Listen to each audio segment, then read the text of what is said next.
জোর জবরদস্তি কইরা তো আর মেয়র হওয়া যায় না। ওদেরকে জুতা মারা মানে কি?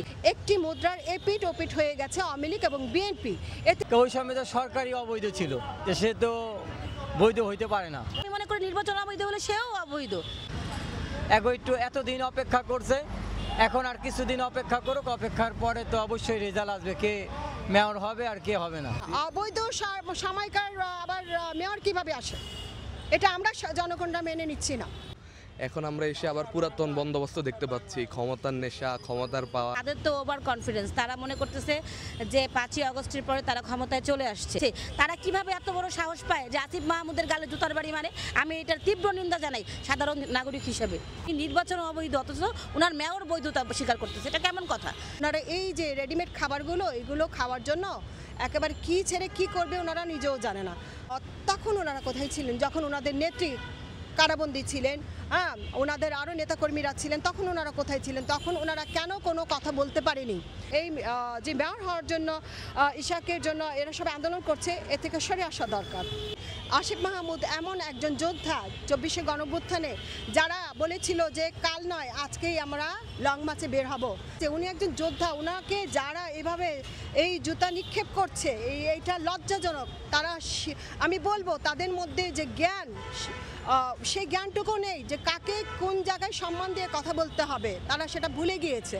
ওই যে বললাম না, রেডিমেড খাবার খেতে খুব ভালো লাগে, এখন খাবারগুলো খেয়ে কিছু কিছু জায়গায় খাচ্ছে, খেয়ে ঢাকর দিচ্ছে। সেই ঢাকরটাই আবার এই 24-এর যারা যোদ্ধা তাদের উপর বিভিন্নভাবে ওরা করছে, আক্রমণ করছে। সেটা এখন নির্বাচন করলেই তারা পাশ করবে, তারা ক্ষমতায় প্রধানমন্ত্রিত্ব লাভ করবে, কিন্তু আসলে কি তারা কিছু করতে পেরেছে এই গত 15 বছরে? এখানে সে নির্বাচন মানে না, কিন্তু তার মেয়রও সেটা বৈধ।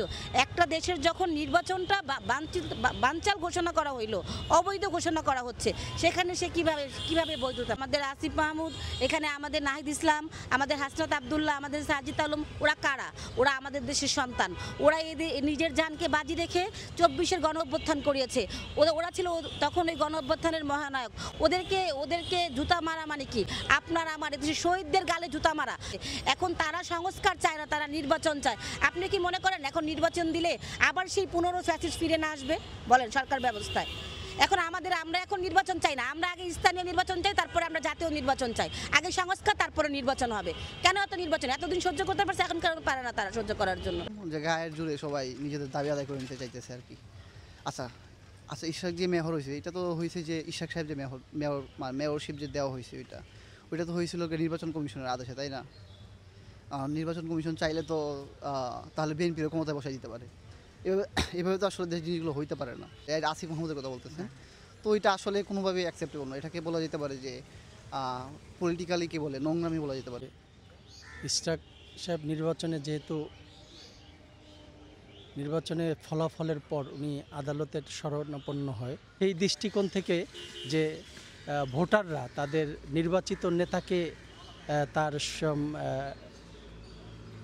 দায়িত্বে বসাবে, এইটাই আমি তাদের এইটাকে সমর্থন করি। আর কারোই হচ্ছে অপেক্ষা করার বা হচ্ছে যে লিগ্যাল প্রসেসে যাবে ওইরকম হচ্ছে নাই। সবাই হচ্ছে আপনার লোকবল দেখায়, ক্ষমতা দেখায়, এভাবে হচ্ছে সবাই এখনই হচ্ছে ক্ষমতাটা কুক্ষিগত করার চেষ্টা করতেছে।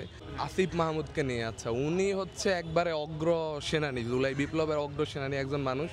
ওনারা অনেক স্যাক্রিফাইস করছে, এটা মানতেই হবে। ওনাদের মধ্যে অনেক সমস্যা আছে, এনসিপির মধ্যে সমস্যা আছে, বাকশাসের মধ্যে সমস্যা আছে, সেটা হচ্ছে আলাদা হিসাব। বাট ব্যক্তিগতভাবে এরকম আক্রমণ করা কখনোই ঠিক না আর কি। এর জন্য সরকারের নতুন করে আবার নির্বাচনের পরে তার ভাবা উচিত। তো জনগণের মাধ্যমে আসিফ মাহমুদ আসছে, সে অনেক সাহস নিয়েই তো এই কাজগুলি করছে। তো সবাই একটু সুযোগ দেওয়া দরকার, যে এরকম অপমান কোনো বড় নেতার কোনো অপমান এরকম করা উচিত না।